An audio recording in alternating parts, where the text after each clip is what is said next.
is all dust and totally dehumanized. Good morning and welcome to the Board of Commissioners meeting. We will begin as customary with the observance of a moment of silence.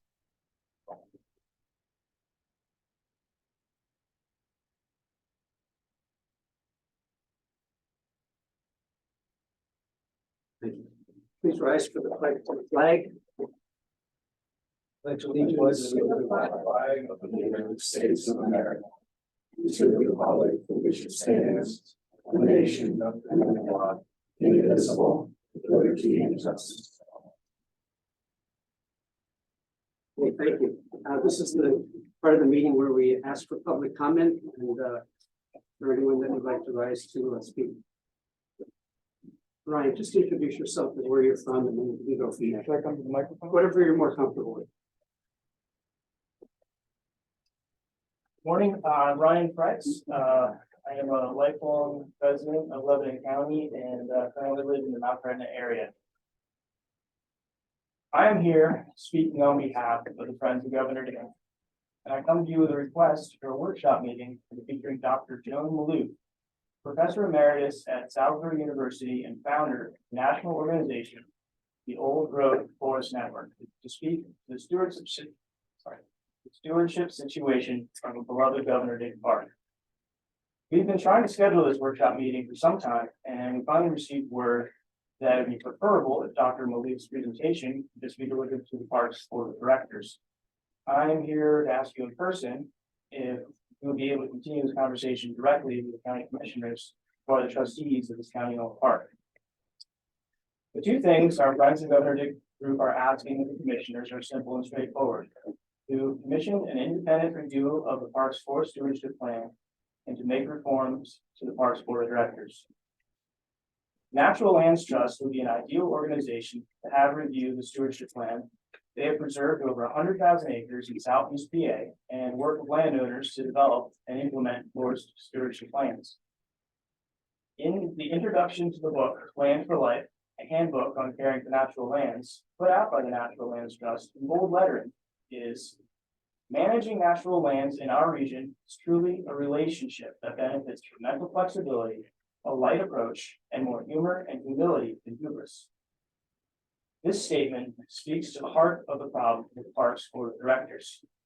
The original Friends of Governor Dick included ecologists, naturalists, and retired science teachers. Their opposing views of the board's forestry agenda were disregarded, and they were treated with disrespect and contempt. They eventually gave up on trying to influence the Parks Board to take a more ecologically sound approach. Were that board to conduct an honest reassessment of their forest stewardship and come to the conclusion that they have been wrong, it would be an injury to pride and therefore something I don't think they would choose to face for themselves. It should not be acceptable that the Parks Board of Directors continue on in their culture of crony politics without binding term limits and the ability to undemocratically appoint their own membership. During the Democratic Candidates Forum on WLBR, Commissioner Litz, you were asked about term limits for County Commissioner's office. You used Chip Wright-Bill's loss of the Senate seat as an example of how term limits are delivered by the voters.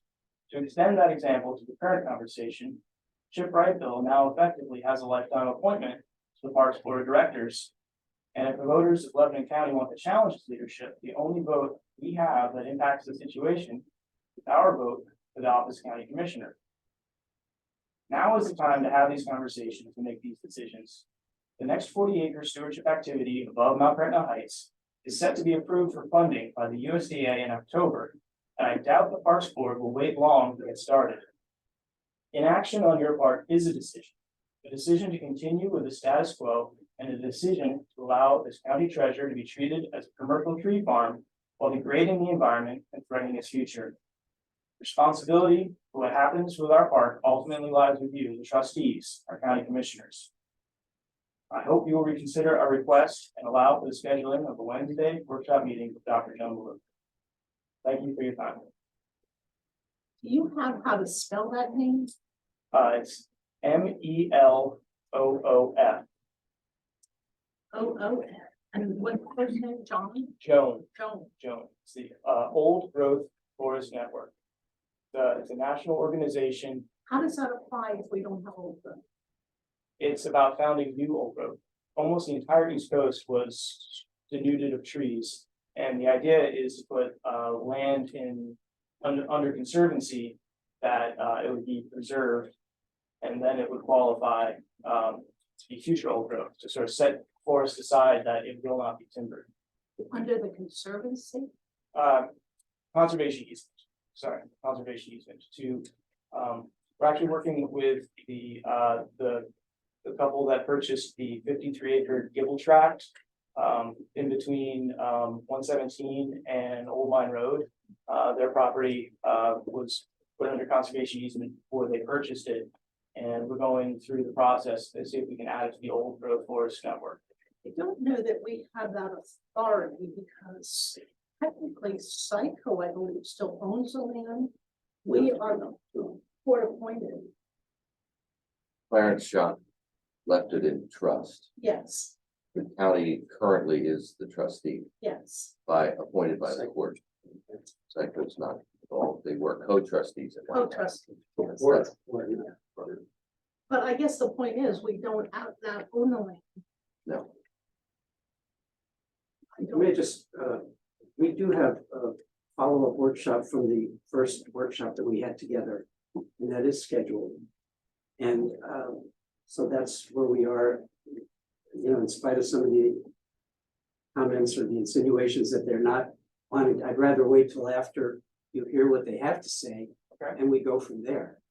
Rather than get ahead of ourselves and say, assume that they're not gonna be responsive, rather let them speak for themselves when we get together at this next meeting. Brian, that really, I think that's the fair process. Then after that, we'll consider, although I'm reluctant to bypass, I'd rather things filter through the board and then get the board, you know, that's the process that, you know, we've had. This workshop is scheduled as a follow-up to the last one that we had together. So, you know, that's kind of an exception to the way that we have regarded the board's independence or autonomy by respecting their thoughts. And then, as you mentioned, the assignments of those seats come to the board for, you know, final vote.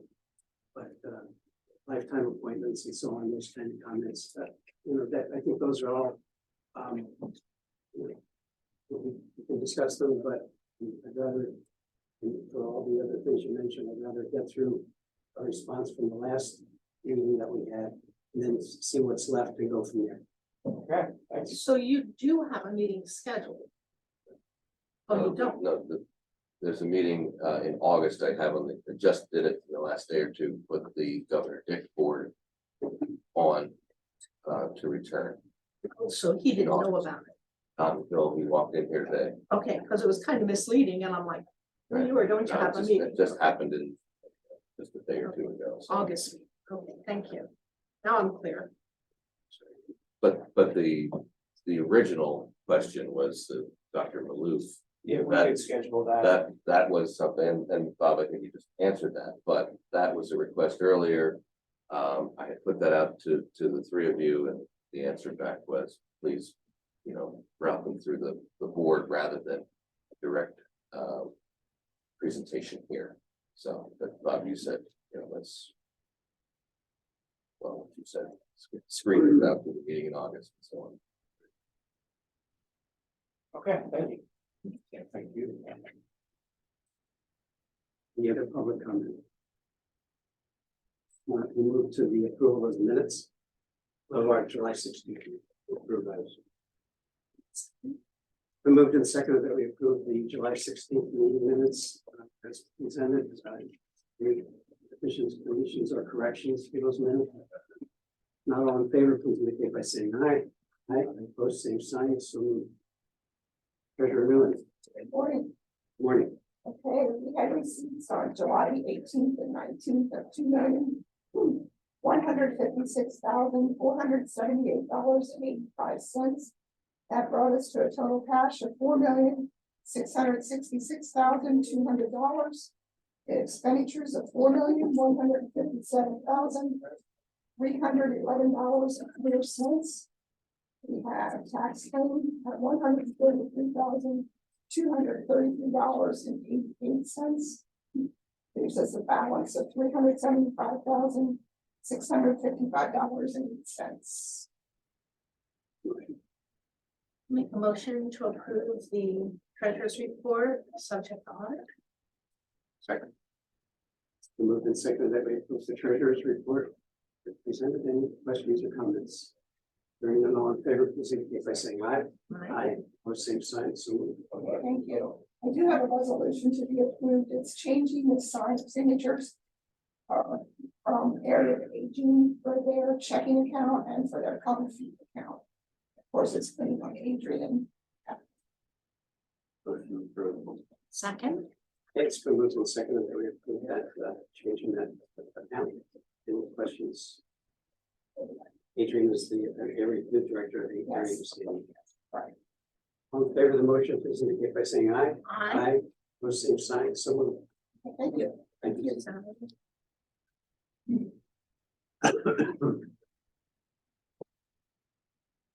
Morning. Morning.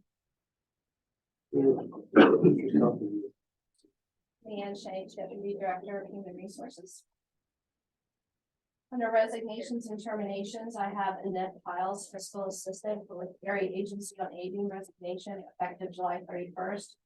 Ronnie Spittler, Maintenance Mechanic with Building and Grounds, resignation effective the last working day of July 17th. Alan Yinks, Casual Part-Time Security Officer, Building Security, resignation effective last working day of July 7th. Nelson Various Jr., Fiscal Technician with Children and Youth, resignation effective August 2nd. Tim Chambers, Caseworker 1 with Children and Youth, resignation effective last working day of July 17th. Eileen Feinfelter, General Clerk C with Clerk of Courts, resignation effective last working day of July 21st. Amber Deckard, Part-Time Court Clerk with Clerk of Courts, resignation effective last working day of July 14th. Ariel Rivera Garcia, Full-Time Correctional Officer with the jail, resignation effective last working day of July 6th. And Jose Berrigan, Full-Time Correctional Officer with the jail, resignation effective last working day of July 14th. I make a motion to approve the resignations and terminations as presented. Second. Okay, we have a motion and a second to approve those transactions. Any questions? Hearing none, all in favor, please indicate by saying aye. Aye. Those same signs, so moved. Under leave of absence, I have Mason Lurch at the jail, a minimum of 2 weeks leave of absence effective July 1st. His return date is determined. Make a motion to approve that. Second. It's been moved and seconded. Leanne, is that a mandate? Yes. Any further discussion? Hearing none, all in favor, please indicate by saying aye. Aye. Aye. Both same signs, so moved.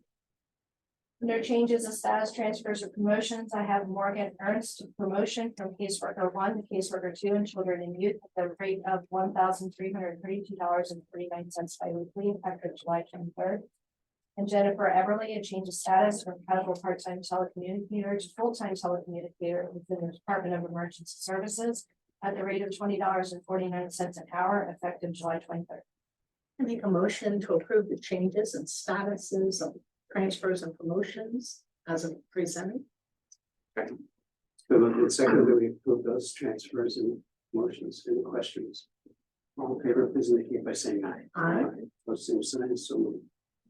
Other transactions, I have a motion to approve Director of Department of Emergency Services, Robert Dowd's recommendation to create a full-time training and logistics officer position within his department at a grade 12 on the non-union salary chart effective immediately. This position is 100% reimbursed through the public safety fee. Motion to approve. Second. It's been moved and seconded that we approve Director Dowd's request. Any questions? Hearing none, all in favor, please indicate by saying aye. Aye. Aye. Both same signs, so moved. New hires, Children and Youth would like to hire the following 2 individuals, both as caseworker 1s, both at the rate of $1,239.52 biweekly. And that's Isaac Romberger with the effective start date of August 7th. and Derek Thurman, effective start date of July 24th. The district attorney's office would like to hire Melinda Colon as a full-time booking agent at the rate of $14.50 an hour, effective July 24th. The jail would like to rehire Rachel Bradley as an office support one at the rate of $944.55 bi-weekly, effective August 7th. President Judge Tillwalk would like to hire James Algio as a part-time court officer at the rate of $12.55 per hour, effective July 31st.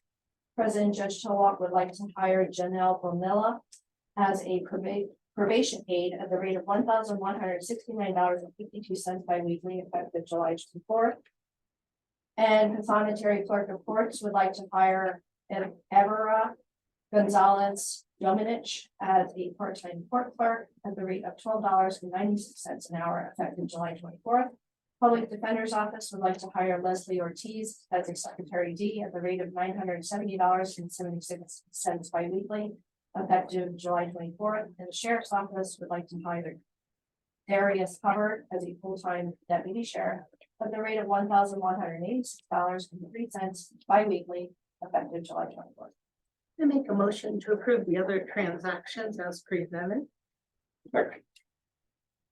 Moved and seconded that we approve those hires. Any questions regarding the motion? Hearing none, all in favor, please indicate by saying aye. Aye. Aye. Opposed, same sign, so moved.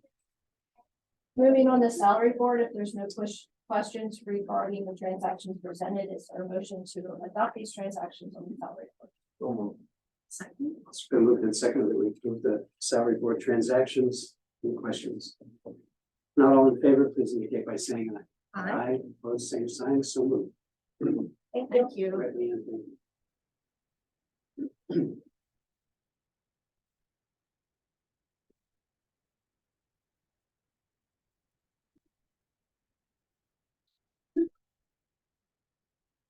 Morning. Morning.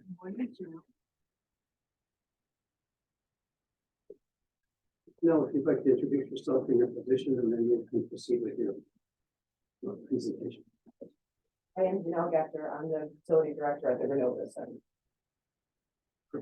And I just have a few contracts that I presented to review with everyone. Our beautician contract, she previously was getting charging $10 per haircut per resident, and she requested to increase to $12 per haircut. Facility medical director contract was previously $10.90 a month. Request was to increase that by 3% per month to $11.2270.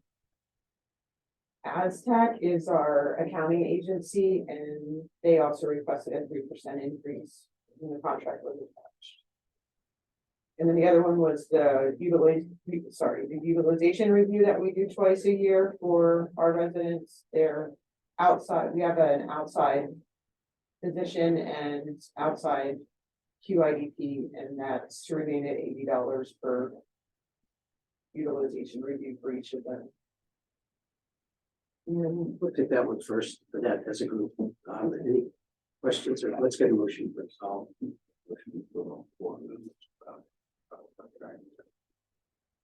As presented. Second.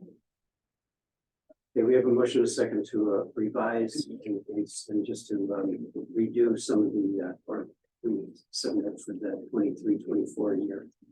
These four contracts. So any questions on any of those items that anybody might have? You seem kind of in line with, society these days with the costs and so on. If not all in favor, please indicate by saying aye. Aye. Opposed, same sign, so we'll. And then the last part is just to discuss, to let you guys know, our current therapy provider was Apex, and they were recently bought out. And the company that bought them out is called Saber, and they have no interest in renewing the contract that we have with another skilled nursing provider in the local area. So we kind of are throwing around three options, and nothing is set yet, and we're just kind of talking about these. But one option could be finding a new therapy company to take over the current current situation that we have with the other skilled nursing agency, but we don't have any in line at this time. The other second option would be to hire the current therapist as casual call staff for our building, because they are required positions for our residents. So it consists of occupational therapy, speech therapy, and physical therapy. And then the third option would be to have the skilled nursing facility take the therapist in-house, and then we kind of piggyback our contract that we kind of have with Apex, similar to that with them. That they have to, the skilled nursing facility have to make that decision before we could move forward, and they're not at that point yet either. So we kind of have these three options, but it's kind of up in the air. Sabre did say, I'm sorry, this is the part, Sabre did say that they will keep our contract through September 30th of this year. And then after that, it'll be month to month, but they're really hoping that we're going to have something set up by the end of September. So this is informational at this point, it does not require a vote. It does not, no, I just wanted to let you know what we're going through with this part right now. I appreciate it, thank you, and good luck with that.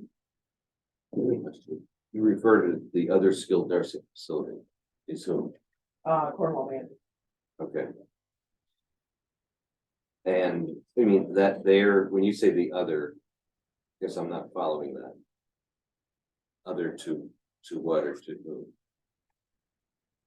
Are they also getting services from, Cornwall Manor, yeah, yeah, Cornwall Manor had Apex had a contract with us and Cornwall Manor. oh, okay, So we were sharing okay, the therapist. So yeah, and Apex had Cornwall Manor a lot longer than they were with us. Yeah, I just assumed that it was the other skilled nursing facility. So yeah, thank you for clarifying. and then number two, is that therapist willing to come on board? Yes, the three there, I've talked to all three of them individually, and yes, they are willing to, they want everything to stay the same as it is right now. Obviously, they know it won't be through Apex, but they would like to be able to stay at Cornwall Manor and stay with Renova at the same time. Okay, and you said they'd be casual. Mhm. So it Yeah, wouldn't be a we full-time. don't need them full time, yeah, Did you know, do you have any idea of formal manners, considering that also? they are. You're utilizing them on a casual phone.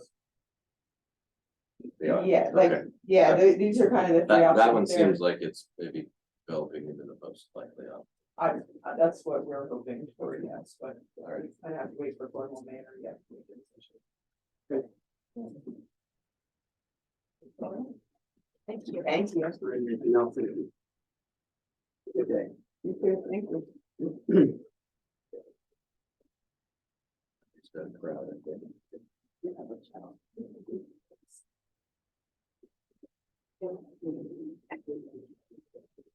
Morning. Good morning, everyone. Friends.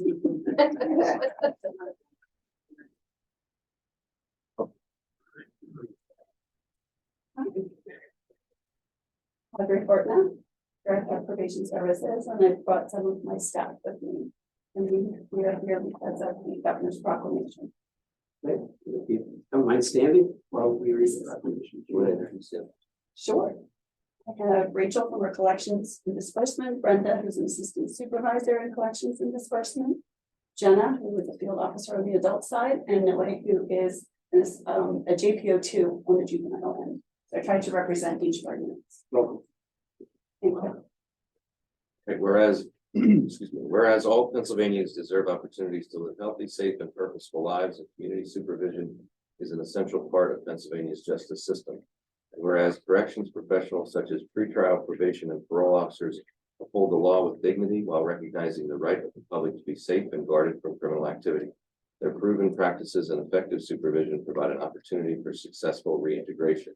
And whereas pretrial, probation, and parole officers work toward changing lives by working with reentrants to help them find solutions to problems and to help them live a safe, healthy, and productive life. And whereas corrections professionals are responsible for supervising adult reentrants while serving, supporting, and protecting victims, as well as providing appropriate advocacy and resources. And whereas they work collaboratively with local law enforcement, treatment providers, social service agencies, and a variety of other programs, groups, and individuals involved with reentry. Whereas Pennsylvania's pretrial, probation, and parole officers are on the front line of efforts to reduce recidivism and prevent future crime. This week is a time to recognize and celebrate the dedicated and caring individuals in the community who work tirelessly to make neighborhoods safer and more vibrant places to live, raise families, and work, to give reentrants a second chance to be productive members of society. Now therefore, we, the Commissioners of Lebanon County, do hereby proclaim July 16th through the 22nd, 2023 to be pretrial probation and parole week in honor of all these corrections professionals who play crucial roles in the criminal justice system and help achieve safer communities. Motion. Make a motion to approve the proclamation as presented. Okay, it's been moved and seconded, and before we adopt it, would you like to, a moment or two for comments and questions maybe? That's fine. I would just like to thank you for taking a few minutes to recognize us. Anybody in law enforcement is often a very thankless job. We deal with a lot of things that most people don't see, which is a good thing. I'm very fortunate to have a very dedicated staff. Everybody over in that department has the intent of doing the best, working to the best of their ability every day that they report in for service. And I think that showed in our outcomes. Kind of gathered a group over here to represent the entirety. I wish I could have brought everybody, as we don't often hear thank you very often. So again, I do appreciate you taking the time to engage. Anyone else offering? Any questions for any of the folks in that department? Certainly we thank you every week, but we wanted to single this week out because of the proclamation purposes, but we do appreciate, we know you have, as you mentioned, one of the most difficult jobs that society has to offer. And you do it as best as we can at a high level all the time, so thank you for that. Did the judge thank you? I want to know that. He will come to see us tomorrow. Okay. He's always very appreciative. Okay, I'm on him a little bit, because you won't get that hopefully, but yeah. No, as long as you're feeling appreciated, I know that's very important, that you're not just in the background. You are in the background, but you're not ignored or forgotten. He's very supportive, and we try to make this a great week for staff. We bring in trainings that are helpful, not only staff, but also in how we do our jobs. Bring in, yesterday I brought in ice cream for Sundays for the entire staff. So we try to do things that help to lighten the day and boost morale and just kind of distract people briefly. Thank you. Please share with your colleagues our appreciation for the work you do and which is a safe. Thank you. Considering it was National Ice Cream Day, that was quite a feat. You have such a young staff. We do have a lot of young staff. All right, all in favor of the motion, please indicate by saying aye. Aye. Aye, opposed, same sign, so moved. All right. Thank you. Sure. The judge is bringing lunch tomorrow for you all. Sure. The judge is bringing lunch for you all tomorrow. Want to do it with you or? Where do you want to do that? You guys want to-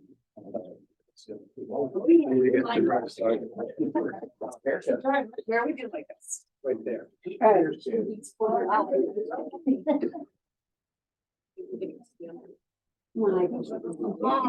That'd be my spot since kindergarten. Thanks. Well, I'm it's just- short this style.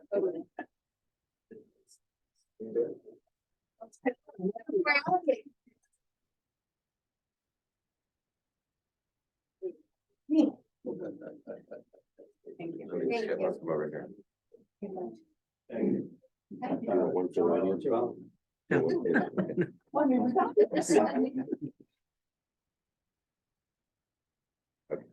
Thank you. You truly are appreciated. I know it's all the way up, but we get this opportunity. Yeah, we're gonna take it. Thank you.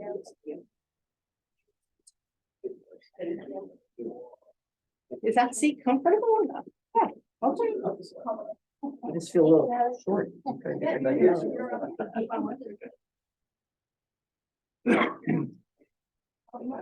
Actually like the little desk thing. That's good. Yeah. I had a lock on my phone. Yeah, we can unlock that. Oh, I didn't know that. On the counter up there. Yeah, they have. Oh, gotcha. I'll do that next time. I think I Yeah, had an email with,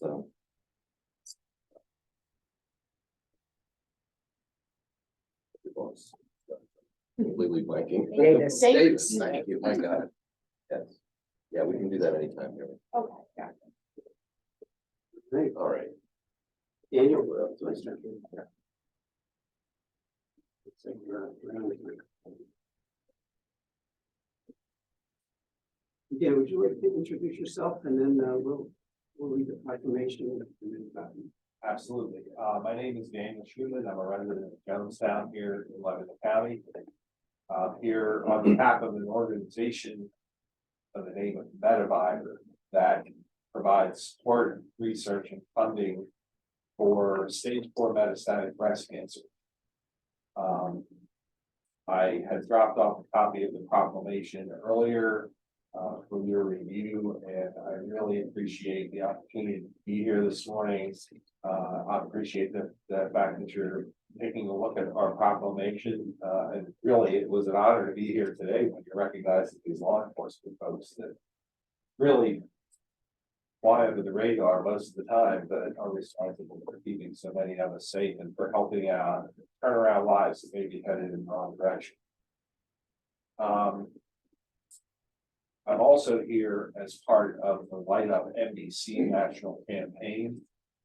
Light Up NBC is the fundraising part of the organization. And I would like to invite you all to our first ever watch party at the new Lebanon Valley Craft Brewery that will be taking place on October 13th. That evening, Light Up NBC will be doing a 2-hour YouTube live stream from around the world. The organization, while mostly focused in the Western Hemisphere, reaches as far as Ireland and Australia overseas for lighting up landmarks in recognition of the fight against metastatic breast cancer. We commonly recognize pink as the color for cancers or breast cancer. In particular, the Light Up NBC colors are pink, teal, and green.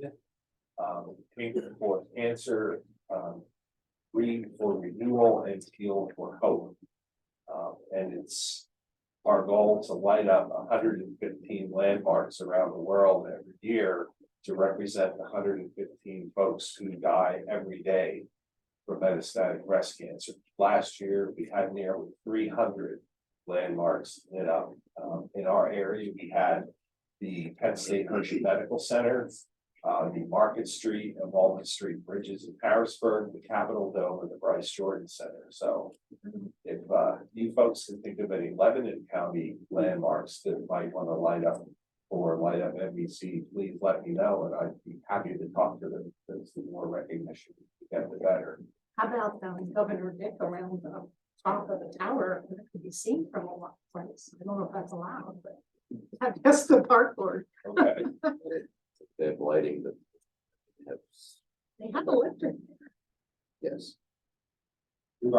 I'm in touch right now with Hershey Foods to get the stacks at Hershey lit up. It's my understanding that's been done in the past, but my involvement in this organization is relatively new. My daughter Ashley was diagnosed 2 years ago this month at stage 4 in her initial diagnosis, thanks to the great people at Memorial Sloan Kettering in New York. She's stable as we speak. God bless her. And you Thank you. stop on that. Sure. Whereas October is Breast Cancer Awareness Month, let it be known that the County of Lebanon is pleased to recognize and observe October 13th, 2023 as Metastatic Breast Cancer Awareness Day, and hereby recognizes the METAvivor Light Up MBC national campaign. Whereas breast cancer is the most common type of cancer among women in the world and second leading cause of cancer death among women in the United States. More than 1 in 8 women and 1 in 833 men in the US will be diagnosed with breast cancer in their lifetimes. In 2023, an estimated 300,590 Americans will be diagnosed with invasive breast cancer. Whereas metastatic breast cancer occurs when breast cancer spreads to other parts of the body, including the bones, lungs, liver, and brain, and has an average life expectancy of 24 to 36 months. Regardless of early detection, approximately 30% of stage 0 to 3 breast cancers will return as stage 4. An estimated 43,700 Americans will die from breast cancer in 2023, equal to 150 women and men per day, with 98% due to metastatic breast cancer. And whereas the national organization, METAvivor Research and Support, funds critical stage 4 metastatic breast cancer research, educates the public about metastatic breast cancer and lack of funding for stage 4 treatment. They aim to dramatically increase the current percentage of US breast cancer research dollars from under 5% to 30% to the already metastasized patient. The national hashtags for this initiative on social media fall under hashtag METAvivor and hashtag LightUpMBC. Whereas there is a global Light Up MBC campaign on October 13th every year to illuminate 115 landmarks in the metastatic colors of teal, pink, and green throughout the world, bringing awareness to the disease and honor the daily number of 115 lives lost to MBC. The day will culminate in a virtual broadcast live to commemorate the landmarks lighting around the country, share inspiring stories by the metastatic breast cancer community, and raise research funds. Whereas the pink ribbon is well known for representing the fight against early stage breast cancer, it is not inclusive of stage 4. Therefore, the metastatic breast cancer awareness tricolor ribbon includes teal, pink, and green. Teal color portrays healing and spirituality. Green represents the triumph of spring over winter, life over death, renewal, hope, and immortality. And the thin pink overlay signifies that the cancer originated in the breast. Whereas metastatic breast cancer affects all races and socioeconomic classes, while Caucasian women see slightly higher incidence rates because of breast cancer, the mortality rate for Black women with breast cancer is 41% higher than that of Caucasian women. Breast cancer is the leading cause of cancer-related death for Hispanic women. Now, therefore, be it resolved, the County of Lebanon hereby encourages citizens to join the national effort towards awareness of metastatic breast cancer during October through METAvivor. Motion. Approved. And I'll second the motion. Been moved and seconded. We rarely get so many sobering statistics in one proclamation, but those are all. And the fact that this is a global effort, this is another uniqueness to things that we usually. Just to give you a little scope, last year METAvivor put out $5.75 million in grants. So it's a significant contribution to medical research. And really, to me, the staggering statistic in this whole thing is that 98% of the deaths are due to stage 4 and only 5% of the funding goes to research. It seems to be a terrible imbalance. Questions? When, you said October 13th, but I did not hear a time. Well, Oh, you don't know yet? it's typically at 9 o'clock, but I just got a message within the last week that it may move to 8:30 PM. p.m. Yes, and last year my daughter was in Times Square, the building where the ball drops was lit up in pink green. So it's a fairly significant event Big around. time stuff. Yes. Great awareness building. Okay, all in favor of the motion, please indicate by saying aye. Aye. Aye. Vote same sign, so moved. I don't want to present.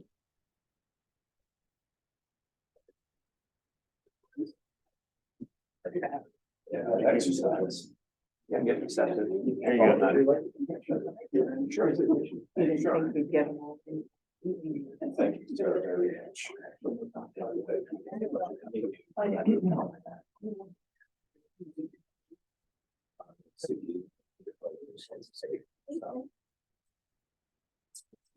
Thank you very much. Yeah, thank you. Thank you.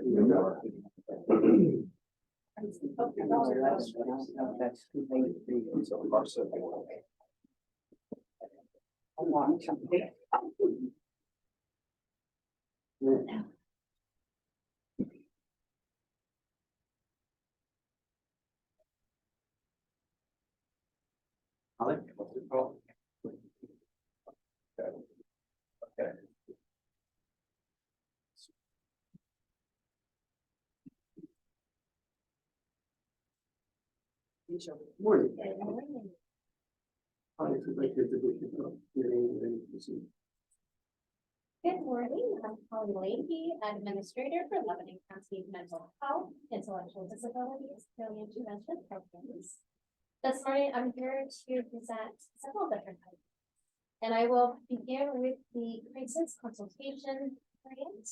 A little explanation about that grant. In October of 2022, we received a funding announcement from the Office of Mental Health and Substance Abuse Services, giving us the opportunity to submit an application by November 9 of 2022 to apply for Federal American Rescue Plan Act of 2021 funding.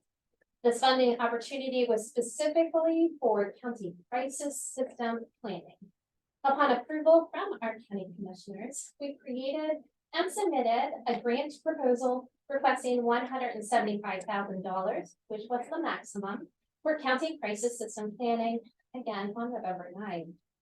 This grant was to hire a consultant to complete a comprehensive assessment of our current crisis intervention services to produce a strategic plan to comply with the Office of Mental Health and Substance Abuse Services mandates to transition to a full walk-in center and mobile crisis team delivery model by 2028. This includes programmatic assessments as well as fiscal, so what we will need in order to comply with those mandates. Our application was approved by the Department of Human Services on December 21 of 2022. In order to procure a qualified consultant entity, and we created a request for proposals, an RFP, and that document was distributed to potential consultant agencies on April 3rd of 2023. We received one proposal from the Panto Group on June 2nd, 2023. And we did have a selection committee of stakeholders that reviewed the proposal on actually two different dates, June 19 and July 5, to make sure that we were very thorough in our review and whether or not we would recommend approval. Our selection committee is requesting your approval to enter into a contract with the Pinto Group for a maximum of $232,106 for a 21-month time period. This will span two different fiscal years, fiscal year 23-24 that we're currently in, and then fiscal year 24-25.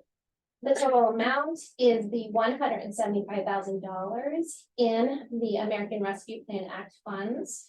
And then they're requesting an additional maximum of up to $57,106, which would be paid in mental health base funds, again, spread out over those two fiscal years. We believe that that will be able to be covered under the base funding and block grants. So we are not requesting any additional county tax dollars for the crisis consultation grants. Motion. No approval. And I'll second the motion. Any questions regarding this project? Yes. I guess just for my own knowledge, Phil Haven is our current provider. It would have been a conflict of interest for them to bid on this. Is that correct? It absolutely would have been, yes, and actually there were several other entities that were wanting to submit a proposal, but again, it would have been in conflict of interest. And again, we were seeking qualified and experienced consultants to complete the assessment for us. Well, Phil Haven doesn't currently do those assessments per se. So Well, we do pay them to do treatment. well, of course, yes. This is an assessment of the program and really delving into what the state is mandating and what we need to transition into. And so what that plan, that strategic plan will look like is gonna be really fun to go through the process and see what that plan. Mental health is on so many people's minds and they are local. So I was just trying to anticipate a question that might come up. So you answered it very eloquently. Thank you. Okay. All in favor of this crisis consultation grant proposal? Any questions? Not all in favor, please indicate by saying aye. Aye. Opposed, same sign. So moved. Thank you. The next item are Contract amendments for fiscal year 2022-2023. This is the fiscal year that we just ended on June 30th of 2023. There are 17 contracts amendments in total, 5 for our intellectual disability program, 4 for mental health, and 8 for early intervention. This is mostly for additional units needed to serve consumers, with a combined contract changes of $263,398. I do want to give one explanation, one contract, which is the largest, the Keystone Service Systems, in the amount of $200,000 for building and land assessment. So during our contract negotiations for the fiscal year 23-24 and a thorough audit review of Keystone's financials, it was revealed that our initial startup costs for the home were not sufficient. And indeed, Keystone had taken out a loan in the amount of $200,000 to cover the building and land expenditures. So instead of paying, they were looking for us to pay over $1,000 per month in interest alone for that loan in beginning fiscal year 23-24.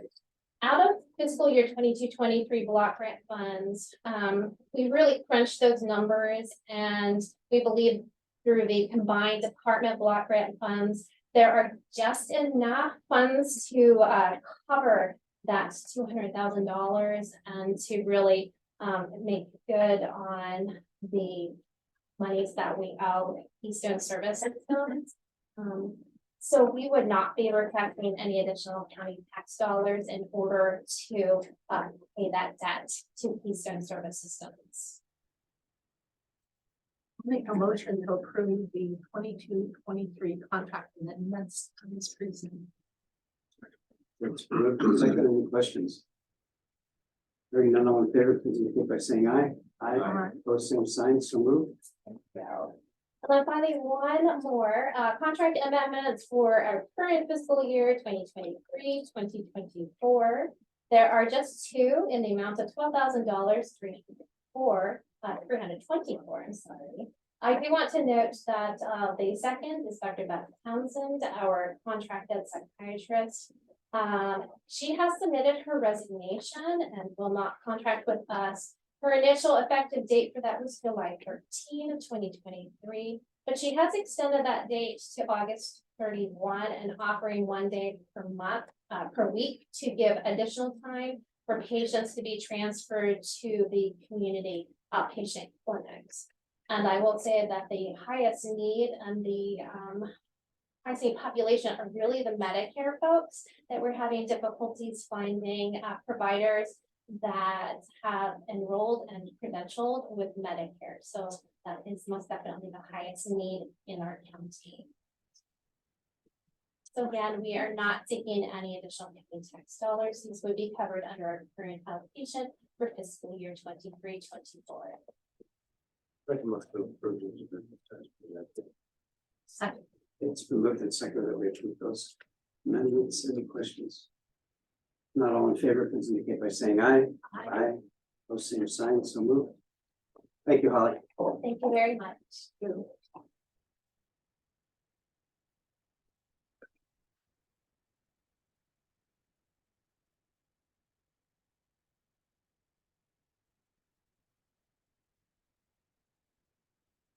Morning. Morning.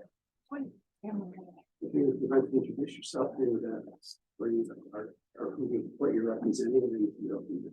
Okay, I'm Adrienne Lacer, and I'm the administrator of Office of Aging.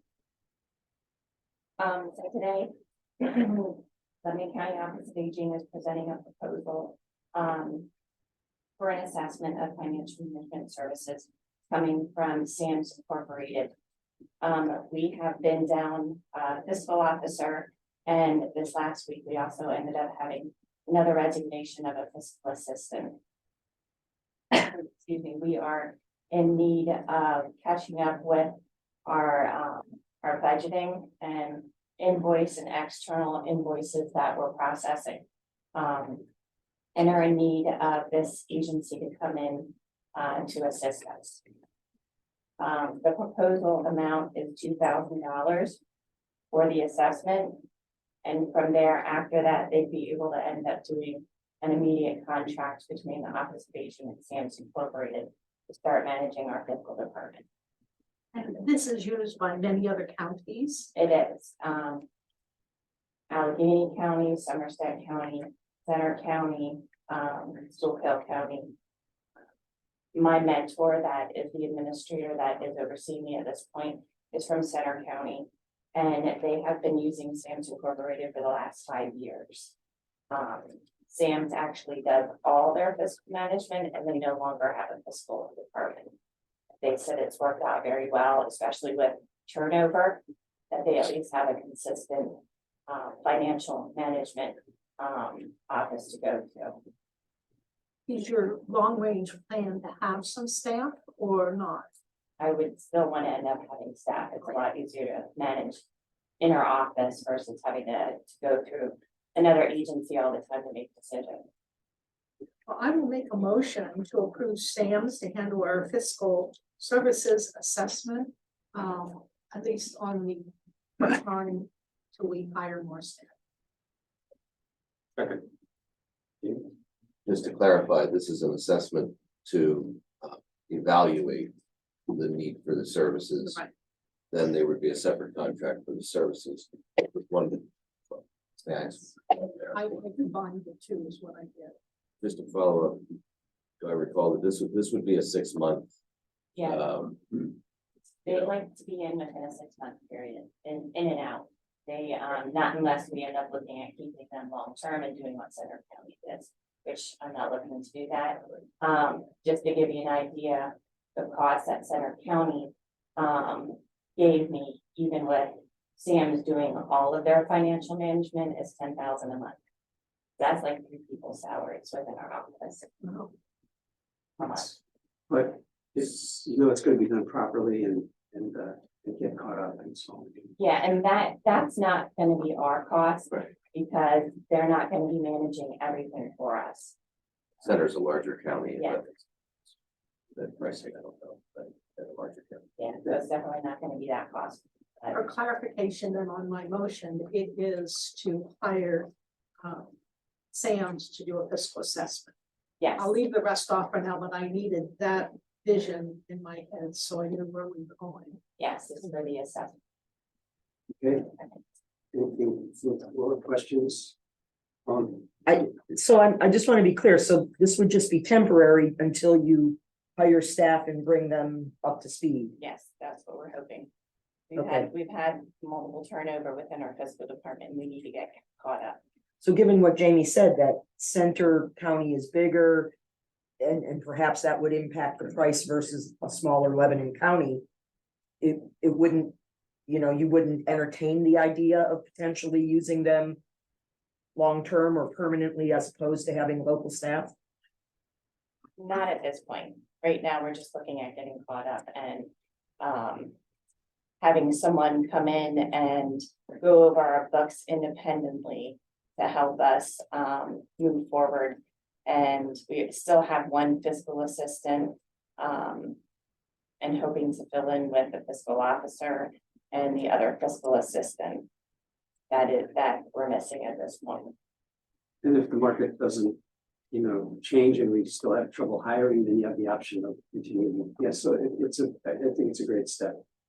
Yeah, and I can say Center County, and I'm not trying to change anything right now, but just to let you know how Center County is operating. They have their mental health also ends up contracting with SAMS Incorporated. So their whole county, basically their fiscal management is going towards the SAMS Incorporated, which they said has allowed more consistency. Because it's a financial management company, when someone leaves, there's still someone even within SAMS Incorporated that can pick it up and continue going, and they don't get behind. Are you saying, for clarification, they're doing children and youths, mental health, all of us, And social services? Yeah, et cetera. Right. I don't want to, frighten anyone. No, I don't either, but that's what I thought I heard. But recruitment is very Yeah. difficult. That's not only in aging, but there's some other departments right now, fiscal and accounting and so on. It's rough. Okay, all in favor of the motion, please indicate by saying aye. Aye. Okay, thank you. Thank you.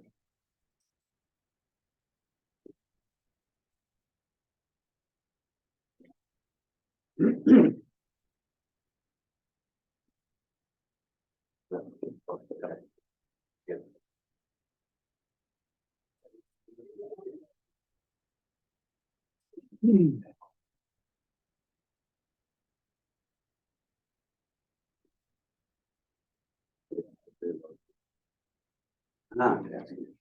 Good morning. Morning. Whoever is going to do this presentation up may begin and get your colleagues. I'm Carrie Boyer. I'm the director of the Mount Gretna Art Show, and I have with me Jen Kuso, president of the Lebanon Valley, and Linda Bell, who's also with the Mount Gretna Art Show, and our wonderful volunteer Bob Dow, who helps us so very much with all of our planning and logistics show. Would you like to just go ahead with your presentation? Sure, absolutely. We are gearing up for the 49th annual Mount Gretna Art Show. It is going to be August 19th and 20th. And we're very grateful for the support from the Lebanon County Commissioners for our media grants, helping us the last couple of years to advertise the show and bring people to our county. And we are here today to talk a little bit about our 50th show, which will be in August of 2024, and we are planning some exciting events starting with a kickoff in January of 2024. And we are asking for recognition as a Year of the Arts in Mount Gretna, because we are going to be celebrating all of the arts, music, and cultural events that give us our unique sense of place in Mount Gretna. We have a proclamation.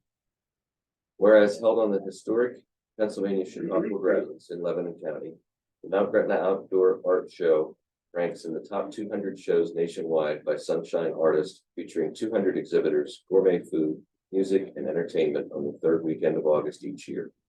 And whereas the show was founded by Lebanon County artists Bruce Johnson, Reed Dixon, and potter Jeff White as a way to exhibit and sell their work, they shared the news about the show with friends and family members, so when the show date finally came, they expected a few familiar faces. The artists were shocked to see hundreds of people show up in the serene borough. In the 50 years since the show emerged, it has since grown into a national event. Artists from throughout the country are welcomed every year. The art show is made possible by more than 300 community volunteers. Whereas proceeds from the art show are used to support cultural programs of the Pennsylvania Chautauqua, to maintain the Chautauqua's historic building and grounds.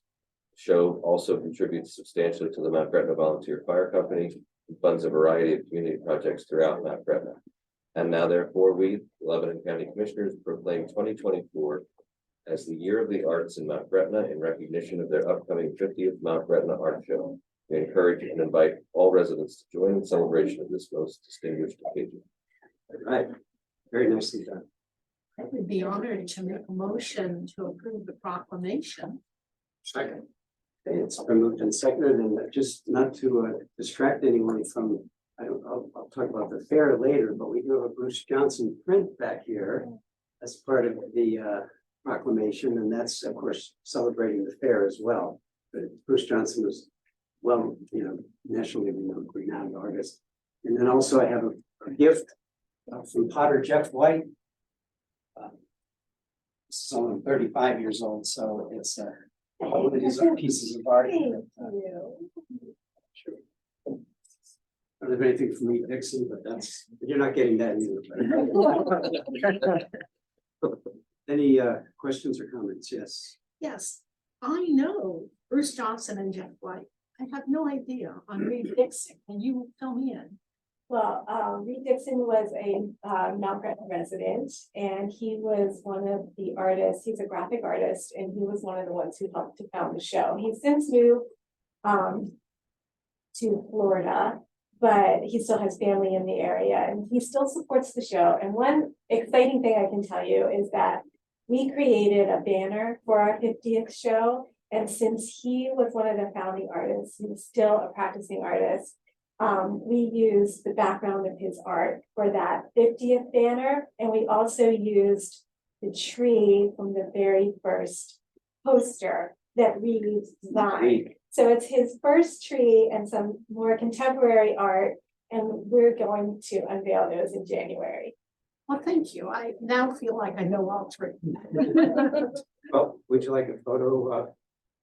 Did you want to say something? I just wanted to say on behalf of Visit Lebanon Valley, we do highlight the art show as a major draw for the area. And next year, we too, based on this proclamation, will be highlighting the Gretna Art Show 50th year and consider it the year of the arts as far as our marketing and efforts go. It's awesome. So good collaboration. All right, well, we have a lot to celebrate.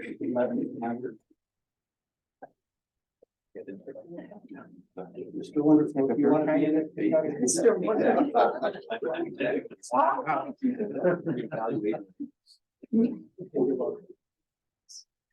Or maybe the agenda. Yeah, good to move everything. Third point. We're kind of a double. I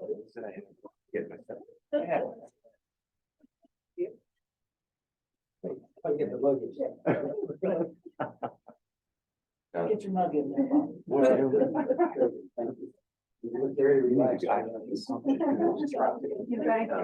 the afternoon traffic sign off. But in the traffic issue, I don't know.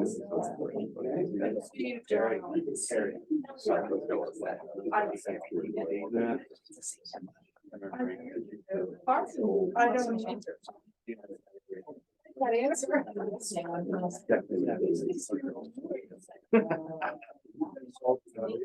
Oh. Yes.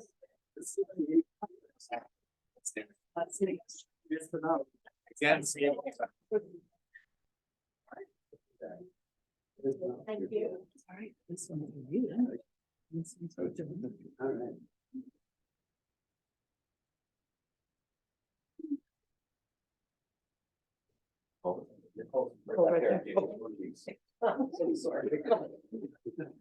He's not in one. So used to looking straight out the road.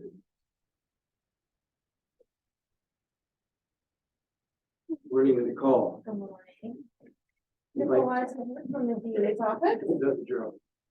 So, we have grant amendment proposals for our two victim witness grants, VOCA, which is direct services to victims, and Rasa Vojo, which is procedural services to victims. VOCA, we are in the last quarter of the current grant. Rasa Vojo, we are kind of in the middle of the current grant. The reason for the modification is because we had filed a modification last year requesting funds be reallocated for furniture because of our potential move. We ended up, as did some other agencies in the county, got some furniture free from the federal government when they decided they weren't going to take their furniture to their building. So the funds that we had budgeted for that, we wanted to use more efficiently since we don't need to do that. And some of this money expires at the end of September, so we don't want to lose anything. There's $1,000 is budgeted for the expenses related to getting everything here. Also, some glass needed to be replaced for some of the furniture items that either had glass that was missing or that got damaged in the course of the move. That's the bulk of the changes. Some of the items that we still need to purchase would be the televisions and kits that go along with the televisions, as well as some additional chairs for waiting areas. That is stuff that was budgeted previously, and we're not removing that. We're moving some conference tables and chairs and cubicles for office staff. That stuff's been removed. So that's the bulk of the PMR requests. Some of the money in VOCA that wasn't spent on those was already kind of spent for overtime for Beth Hope due to the homicide trial. That's stuff that is paid out regardless. It's just a matter of now it's reflected more accurately in the budget than it was before. And then in Rasa and Bojo, we needed to change the jobs of two of our staff. So they're being switched in the grants. We wouldn't need to do that regardless. The timing of that just so happens to be now while we're dealing with this other issue, so I threw that in so that we're taking care of it all at once. instead of kind of piecemeal. It doesn't change the end numbers of the county. We get the same allocation regardless, it's just how we end up setting it, so we wanted to make sure we were using the money appropriately so that we didn't need to purchase the furniture, we're not gonna waste money that we don't need, so. That would be the primary reason. Do you need two votes? What can we do? Since they're two separate grants, I would suggest one for each. Take the vote first. Sure. Make a motion to approve the application as submitted. Second. It's been moved in second. Any questions? Not all in favor, please indicate by saying aye. Aye. Both same sign, so moved. And, motion in second. I make a motion to approve the second round of grants. Second. It's been moved in second that we approve the rest of Progo grant reallocation. Questions regarding the motions? Hearing none, all in favor, please indicate by saying aye. Aye. Both same sign, so moved. Anything else, Nicole? Great, thank you. I had set up signature sheets with my those, I'm gonna have to talk to you. Yeah, okay, Yep, we got it. thank you. And then Thank you. you'll just let me know. Thank you.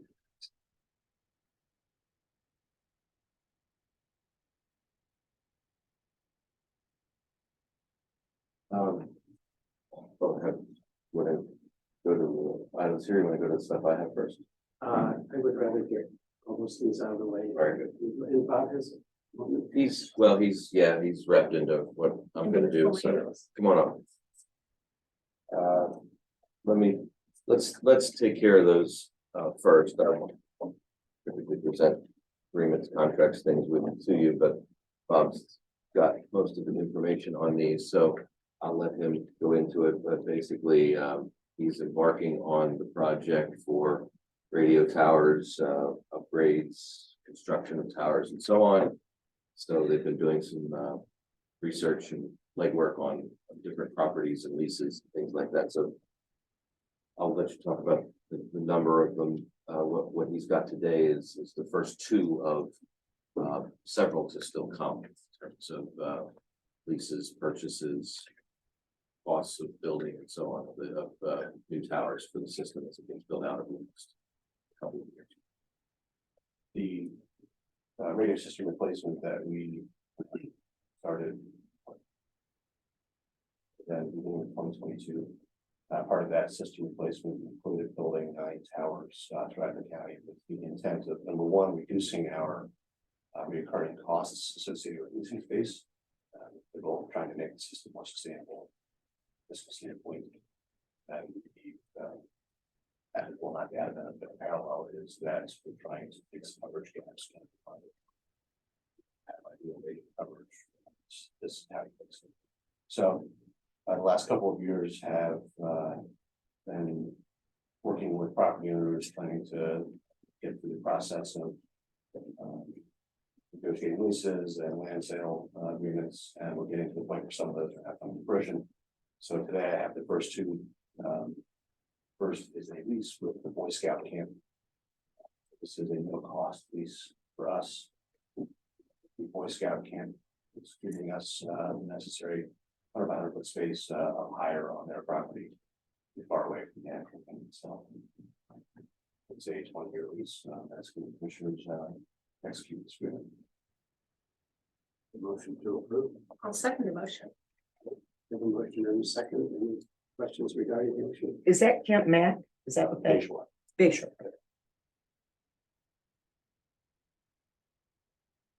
They've been fantastic.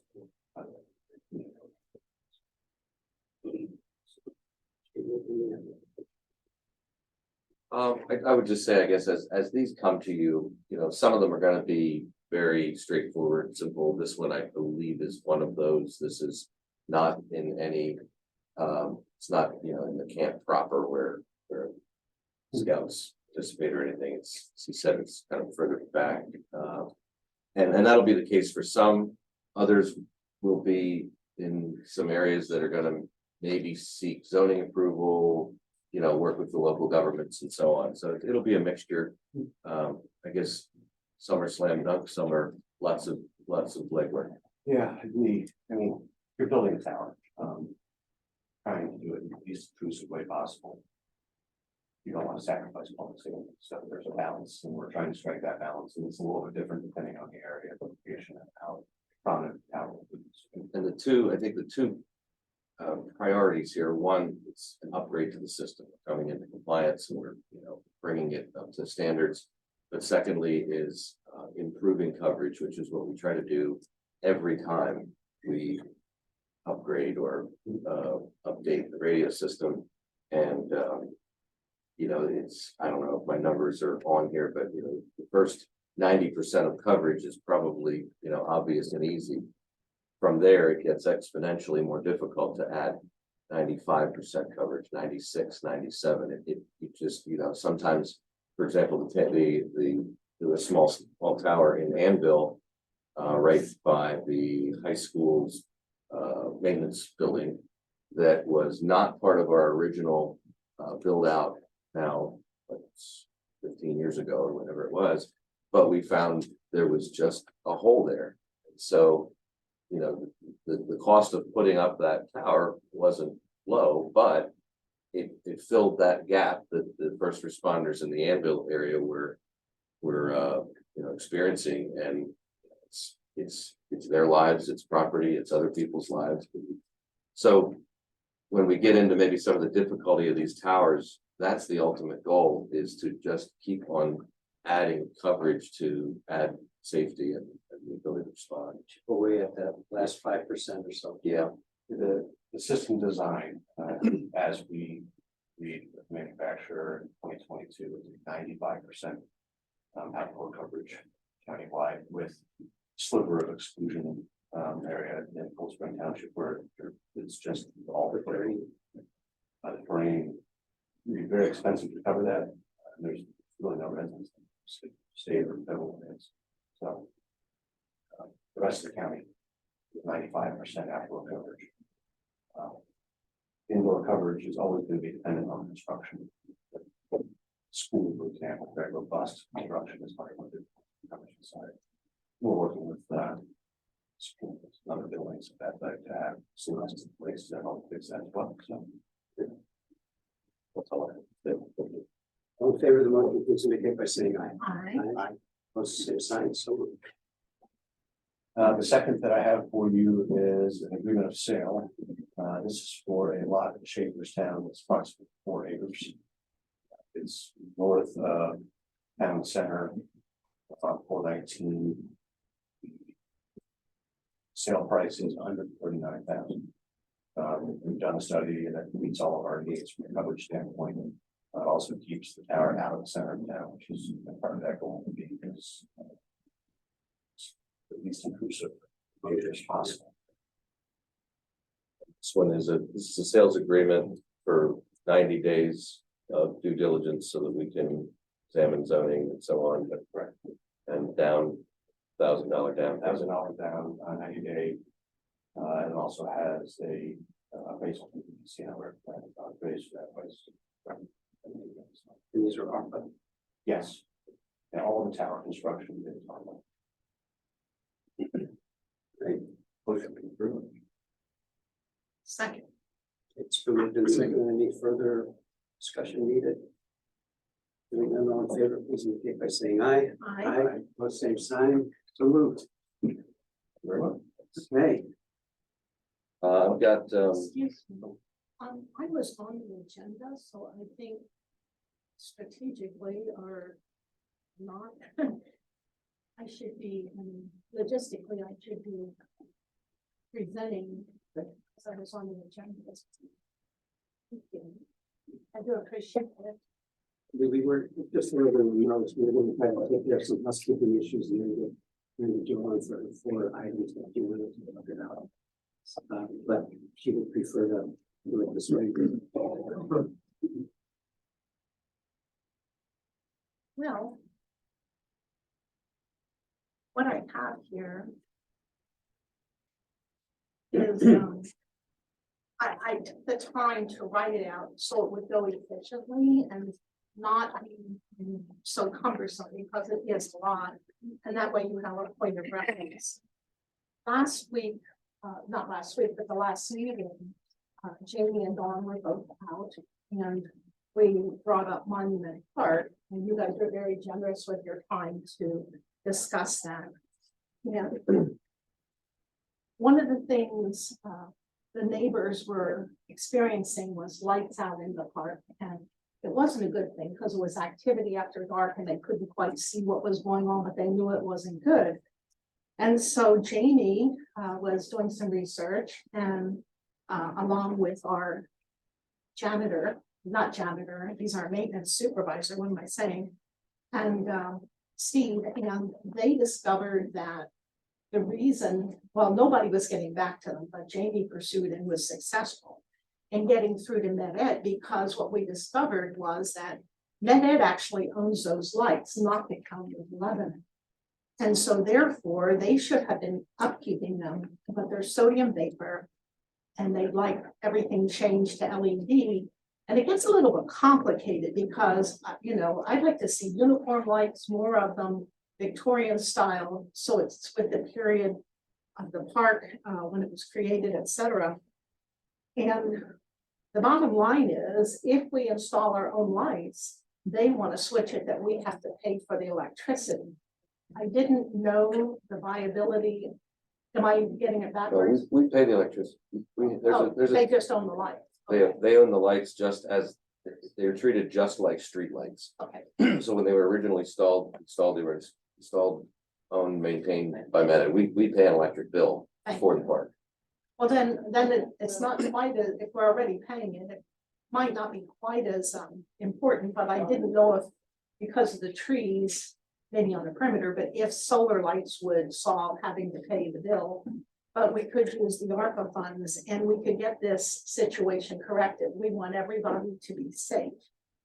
And number two is the flagpole, which needs painted. I got notified by the official veteran who is took over from Miser, and he asked to have it painted again. He said it's time. And so I thought, well, again, if we have these funds and we're using them on our parks, we did some to Governor Dick, some to the rail trail, whatever, that we should also do Monument Park. And Jamie had an estimate, I want to say before or around the pandemic. 2018. 2018, okay, which was around $16,000. And it would obviously have to be updated, but then that would be more maintenance free so that we can, you know, have a good looking pole all the time and not have to keep going back and scraping and painting and renting equipment to get up high to do it. The next thing are flower pots and benches. Again, I think that with those kinds of things, if everything was uniform and period to the Victorian era, I think it would be really, really a nice park. And it is not a really nice park now, but to get to that really, really part, I'd like to see those improvements. We talked about them before. We have an opportunity that we can't let slip by. If we get this under contract, I think it would be very, very helpful. So my ask is that Danielle and Steve and Jamie on the outskirts, because we have so much on this table, but that they work together to make this happen for us and that we authorize them to get us bids, and then we can do a formal vote later. But I think they need to know that we're all in support of this. And so I respectfully ask that we do move ahead with this and get this on. I'm in support of, to taking a look. That's fine. Okay. So do we need a vote, Jamie, to do this? I mean, you certainly can. You're not entering into contracts or anything like that. You're just. Well, Permission to take a look at. I'll make a motion just so it's part. I make a motion so that Monument Park gets evaluated by our staff and Jamie and comes back with prices so we can vote on using ARPA funds to make these upgrades. Any questions regarding the motion? All in favor, please indicate by saying aye. Aye. Opposed? So moved. Thank you. I really, really appreciate that. And then the next thing is that Commissioner Kuhn brought to our attention that the CLA hopes to move the car show downtown, not from downtown because of construction, to out here like the Pretty Fair used to do, but this is the first time the city is not part of the building, so I thought maybe it's an opportunity that we could establish under what parameters those uses would happen. For instance, developing a form to collect names, addresses, EIN numbers, those sorts of things. Requesting a certificate of insurance that would protect us with our insurance company. Determining if setup itself and the event, as well as tear down, all takes place on the same day, or would there be overnight involved? And if it is overnight, sometimes I know with the street fair, they put up that orange fencing around so that people were off the grass and our security of our building wasn't compromised, number one, but number two, tripping on roofs, camping, all those kinds of things. We want to make sure, you know, that the grounds are respected, that we have our safety and security at the top of the list. And it would also allow the sheriff to review the application for the purposes of security and monitoring and determining if they have to have extra staff here to keep an eye on things. And if they did, then overtime would become part of the ask from the users. Also, Jamie was very strong about picking up the litter, making sure it was disposed of. And I think it would have to be added at the local Greater Lebanon Refuse Authority. Any garbage from here has to be deposited there. It can't be taken and dumped along the road. It can't, if they're from out of county, it can't be taken back to another county. And that we would also be able to check that a valid city permit is issued and that all local, state, and federal laws and regulations are being followed. Whether it's collecting sales tax or, I don't know, I can't even think of all of them that might come up, but so I'm asking to establish a policy and I would make a motion to do so and let Jamie and whoever work out the details on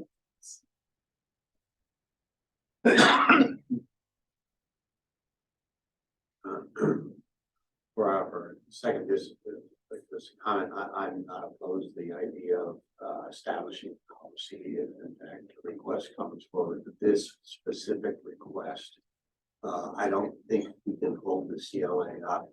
CLA is an organization that's been bringing people downtown and promoting downtown Lebanon because of the situation of Cumberland Street. They can hold their auto show there, and this, I think, I can't anticipate this is going to be. So I think this can be done with a meeting with Jamie and whoever he needs to involve from our building, sheriff's office, maintenance, and probably on a handshake get this done because they need an answer that they today. I respect that and I accept that. But I still use this as an opportunity to make sure that we're looking at the long term. We have out of town people wanting to use our grounds and we'd always have to defer to the city for this. And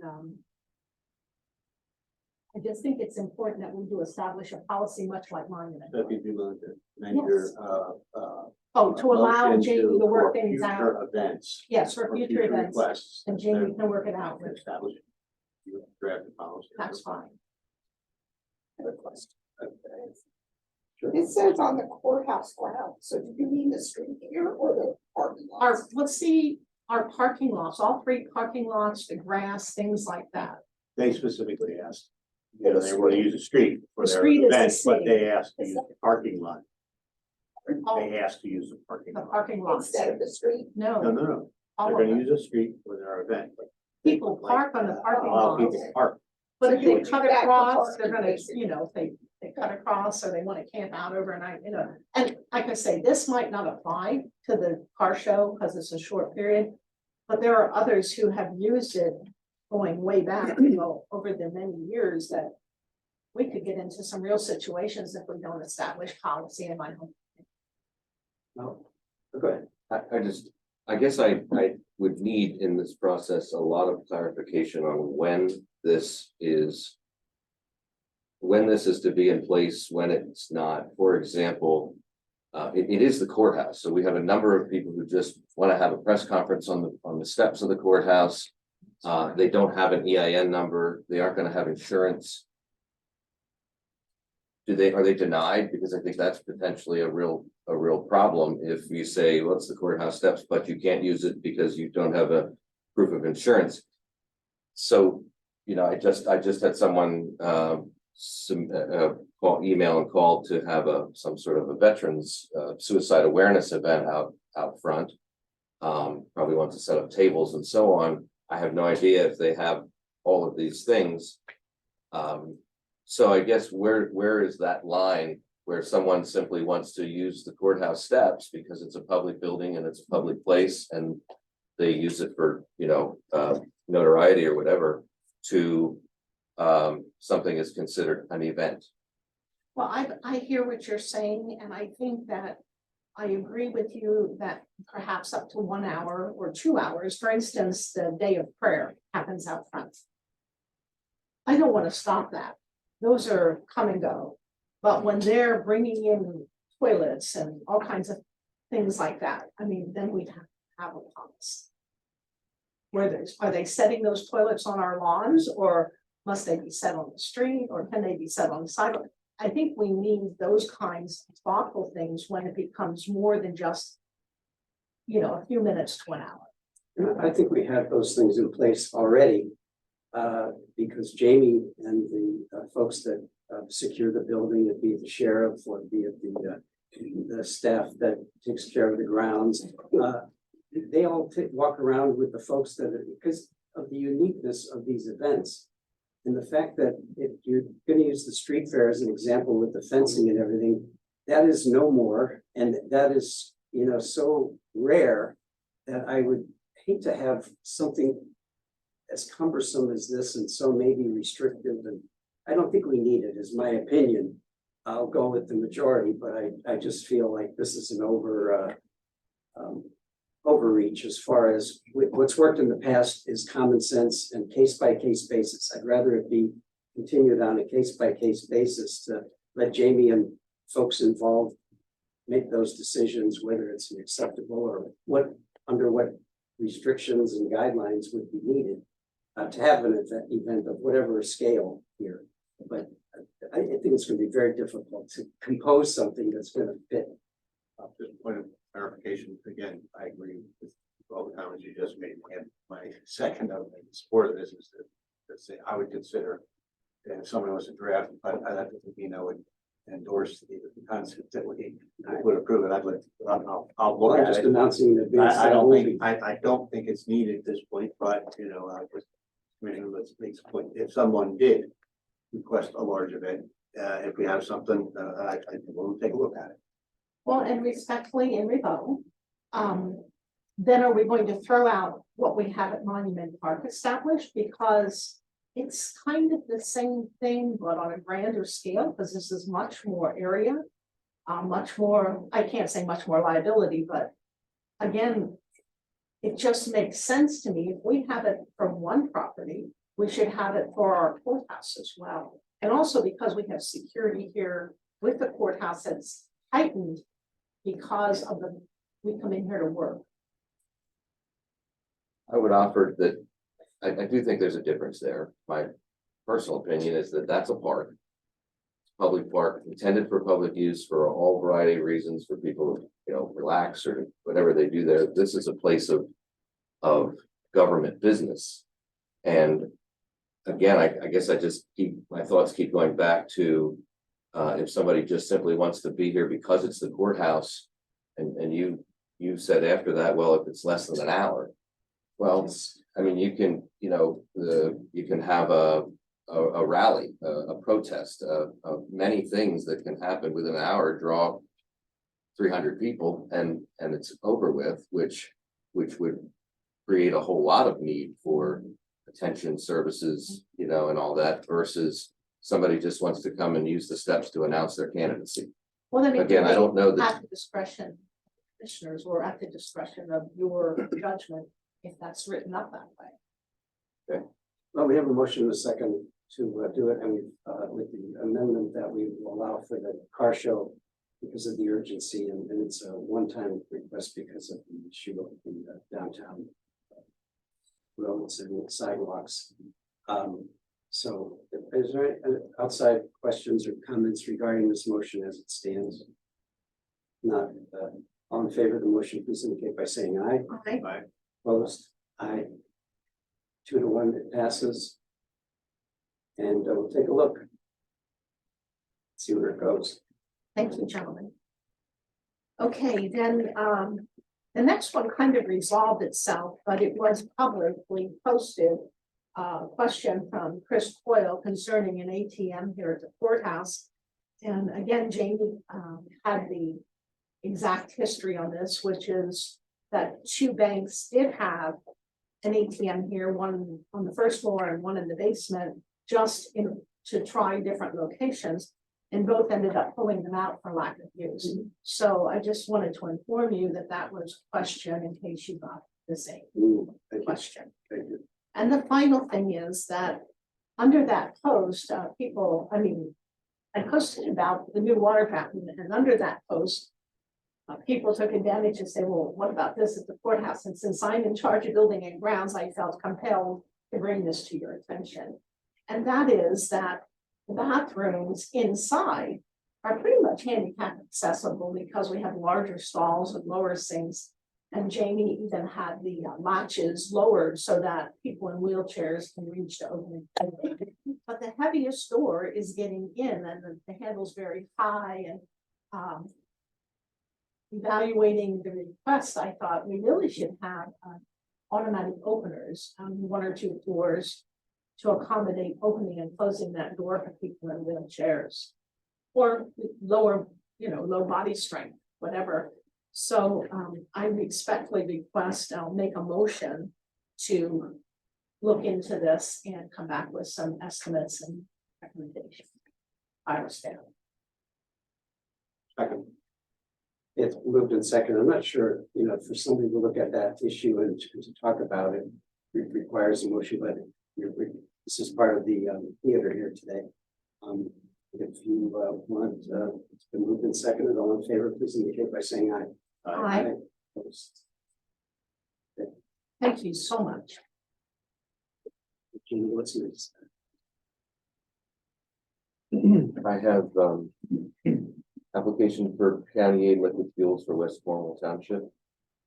They're proposing to use their allocation towards street sweeping. Total cost is $3,239, and their allocation toward that would be $1,992 in the county. Second. It's been moved and seconded that we approve the West Cornwall Township request for liquid fuels. Any questions regarding the motion? Hearing none, all in favor, please indicate by saying aye. Aye. Opposed, same sign. So moved. Have three requests for hotel tax. I have a recommendation on one of them. Go to a little more information, but excuse me. The first one is from the Campbelltown Community Alliance, South Londonderry Township, and they have a project that for the flower planters that would line select businesses along Route 322 inside the village of Campbelltown. They would be filled with flowers, greenery for 3 seasons. Main Street is home to restaurant services, banks, etc. And this would be part of their beautification initiative. The project cost is $3,500. They're asking for $2,625. Motion. Make a motion to approve the request from Campbelltown Community Alliance for 2625. Second. It's been moved and seconded. Any questions regarding the motion? Hearing none, all in favor, please indicate by saying aye. Aye. Opposed, same sign. So moved. I have a second from the Lebanon Area Fair Committee, and this is for advertising and website and advanced online ticketing processes for the Lebanon Area Fair. Funds would be put toward, and are already put toward printed ads in local newspapers, digital advertising, et cetera, as well as contracting with Sapphire to maintain the website and provide for online ticketing. They are requesting $12,000 grant, and their total project cost is $16,000. I'd like to respectfully ask a consideration of lowering the amount. Because number one, this particular application says $10,000, they need to be given an updated application. Which brings me to number two, we lowered your maximum amount to $7,500. So you're not going to second the motion? I was asking to have it amended. So interested in amending your motion. Amended to, allocate 7,500. That's what. Second.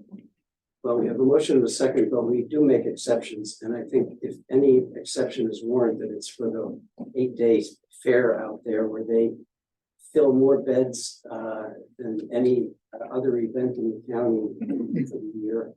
And that's the driver of these monies, and you're rewarding the hundreds of volunteers that work tirelessly out there to make sure that we maximize the awareness of this thing. So I'll be voting no on this. Well, thank you for the clarification, because I had an exception. Yeah, I'm sorry. Make exception, then my original motion stands and authorizing 12,000 because I created a bigger investment that we can make to support So the you're fair. amending your motion. I am not. I support the. But I seconded the amendment. My motion is to grant them $12,000. Vote the first We one. can vote the first one if that would satisfy. I think procedurally with Robert's rules, we have to vote on the first amendment, first motion. Okay, there's a motion on the floor for $7,500 for the request of the fair. All in favor, please indicate by saying aye. Opposed, aye. It fails for, note that went down 2-1 against funding the fair for $12,000. Anything else? For 7,500. Oh, well, That was the motion in favor. but yes, But I would like to make a motion to approve the original request of $12,000. I'll second the motion. I would like to comment. of course. Thank you. I think that your portrayal that we have not been extremely generous with the fairgrounds is not accurate. I mean, we have given a lot of money for repaving the whole parking lot, for doing the whole track and putting in bleachers and lights, and the list goes on. We are very generous with them. This is simply, and so to say that we don't care about all the volunteers, we do. We made a lot of improvements. But I think that the $7,500 is an amount we established, and knowing how fair we have been to them this year, I think that this is, again, something that would keep with what we've asked before. Well, if I characterize it that I don't care about the volunteers, I apologize. I didn't mean it to come across that way. My goal was to amplify the importance of rewarding the efforts of the volunteers by making sure that the word is out as best as possible. And I will just correct a little bit of what you said about the fair. Most of that money that you described for the parking lot was for the expo, which is the greatest driver, year round of over 200 venues that we have. So, not to split hairs, but this is for the fair promotion, and I'll stand by my comments that I think it's warranted to make an exception. All in favor of the motion, please indicate by saying aye. Aye. Opposed? Sadly, because I really want to support the fair, I just think that we should be following the rules that we've established. And the rules allow for exceptions when. But our funds are low, and we had said that Well, we you said would be the motion keeping passes to it. 2-1 with one dissenting vote. Right. The third I have just came in day or two ago. It's for Penn State University for a series of conferences. They want to have the expo, but I don't have a lot of information to this as to whether or not this, you asked for information on many others in terms of what sort of commerce it generates in terms of hotels, things like that. I don't have any of that information, so it's only something that starts in September. It actually says September 23 to June 24. So I think it's a series of conferences, but I just need to get a little more information. I'm answer that. Make a motion to pull that, or don't you need No, I'm just asking for action on it. You said no. No, it's just. Then I have 5 individuals requesting exemption from real estate taxes for disabled veteran status, having met the requirements for the program. Martin Lindau, the 3rd of Garden Avenue, Lebanon, Terry Lee of Norma Drive, Richland, Ricardo Gonzalez of Sandalwood Drive, Palmyra, John Cummings Jr. of Cedar Street, Fredericksburg, and Harrison Barrage of, hope I'm saying that correctly, of Metro Drive, Lebanon. Could be Burridge. Motion. So moved. It's been moved and seconded that we approve the real estate waivers. Any questions? Hearing none, all in favor, please indicate by saying aye. Aye. Opposed, same sign, so moved. Next, I have a number of contracts, 27 subcontractors for the 23-24 medical assistance transportation program. All of these are entities or individuals who are willing to be drivers for the medical assistance transportation program. And they all are subject to the same rates. How many drivers was that? 23? There's 27. I think it's the list is in your package. Sorry. Oh, I'm sorry. I don't think I have the list of the amounts, though, unfortunately for you, sorry, but according to the program guidelines, they're going to. You want me to read them? I don't think it's necessary. Okay. Motion to approve as submitted. Second. It's been moved and seconded that we approve those 27 subcontractors for the next year. Any questions? All in favor, please indicate by saying aye. Aye. Aye. Both same sign, so moved. And lastly is to support issue a support letter for the Center for Traffic Safety's grant application on behalf of the Lebanon County Commissioners for a 3-year federal fiscal community traffic safety project agreement. And something we've done annually.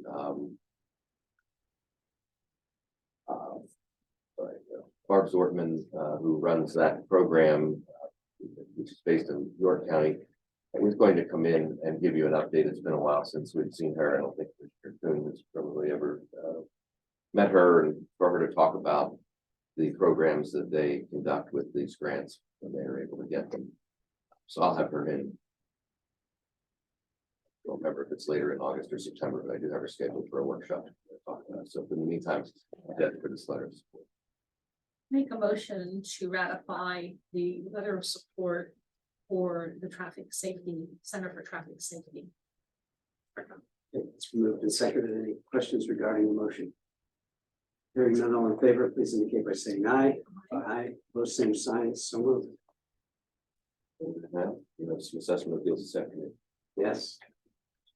1:30. Anything else to come to the board?